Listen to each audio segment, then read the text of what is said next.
Hi hello అందరికీ. ఈ వీడియోలో మీకు నేను లంచ్ స్పెషల్స్ ఏం చేశానని మీకు షేర్ చేస్తున్నాను. తప్పకుండా చూడండి. చాలా ఈజీగా చేసుకోవచ్చండి.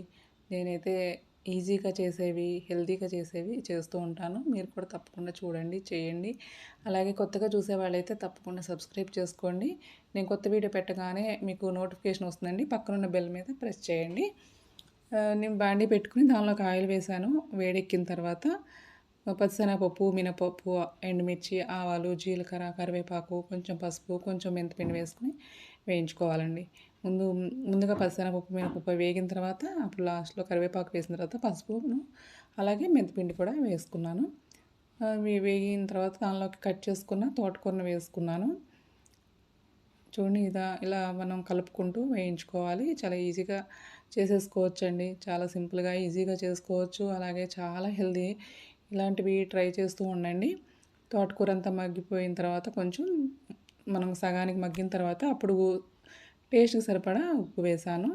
తర్వాత మూత పెట్టుకొని ఒక 5 నిమిషాల పాటు అలా మగ్గించుకోండి. మగ్గిపోయిన తర్వాత దానిలోకి ఒక 2 స్పూన్లు నువ్వుల పొడి వేశానండి. అలాగే ఒక అర స్పూన్ జీలకర్ర పొడి, కారం వేసుకొని చక్కగా మొత్తం బాగా కలుపుకున్నాను. అంతేనండి. ఎంతో సింపుల్‌గా, ఈజీగా చేసుకోవచ్చు. మనం నువ్వుల పొడి అన్ని కూరల్లో కూడా వేసుకుంటే చాలా హెల్తీగా ఉంటుంది. కూరలు మనం చేసినట్టు కాకుండా మంచిగా హెల్తీగా చేసుకోవాలండి టేస్టీగా.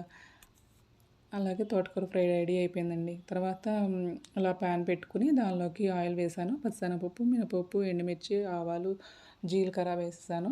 మనం ఫ్రైలోకి దేనిలోకైనా కూడా యాజ్ టీజ్‌గా పోపు ఇలాగే వేస్తాం కదండీ!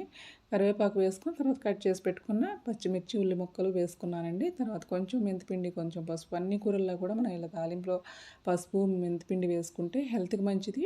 అలాగే టేస్ట్ కూడా చాలా చాలా టేస్టీగా ఉంటుందండి. త్వరగా కూడా ఉడుకుతాయి. తర్వాత చిన్న చిన్న ముక్కలు కట్ చేసుకున్నాం కదా! సొరకాయ ముక్కలు అవి కూడా వేసేసాను. వేసేసుకొని చక్కగా ఇలా కలుపుకుంటూ హై ఫ్లేమ్‌లో పెట్టుకొని వేయించుకోవాలి ఒక 5 నిమిషాల పాటు.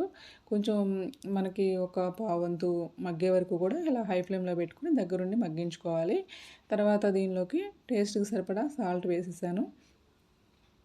సాల్ట్ వేసుకొని బాగా కలుపుకొని మూత పెట్టుకుంటే 10 నిమిషాల తర్వాత ఇలా మగ్గిపోయిందండి. దానిలోకి నువ్వుల పొడి వేశాను. కొబ్బరి పొడి వేశానండి. చాలా టేస్టీగా ఉంటుంది. నువ్వుల పొడి, కొబ్బరి పొడి వేస్తే చాలా టేస్టీగా ఉంటుంది. అలాగే చాలా హెల్తీ కూడా. మనకు టేస్ట్‌కి సరిపడా కారాన్ని వేసేసుకొని బాగా కలుపుకోవటమే. అంతే సింపుల్‌గా చేసేసుకోవచ్చు. మనం వేసిన ఇంగ్రీడియెంట్స్ చాలా హెల్తీ కూడానండి. తప్పకుండా మీరు కూడా ట్రై చేయండి. ఎలా వచ్చిందో కామెంట్ సెక్షన్‌లో కామెంట్ చేయండి. ప్లీజ్ ఎవరు కామెంట్ చేయకపోతే నేను ఎలా చేస్తున్నానో ఏంటో నచ్చట్లేదేమో అన్నట్టుగా ఉంది నాకు. తప్పకుండా కామెంట్ చేయండి. కొత్తగా చూసేవాళ్ళు సబ్స్క్రైబ్ చేసుకోండి. చాలా హెల్తీగా తోటకూర ఫ్రై చేశాను. సొరకాయ ఫ్రై చేశాను. Thanks for watching.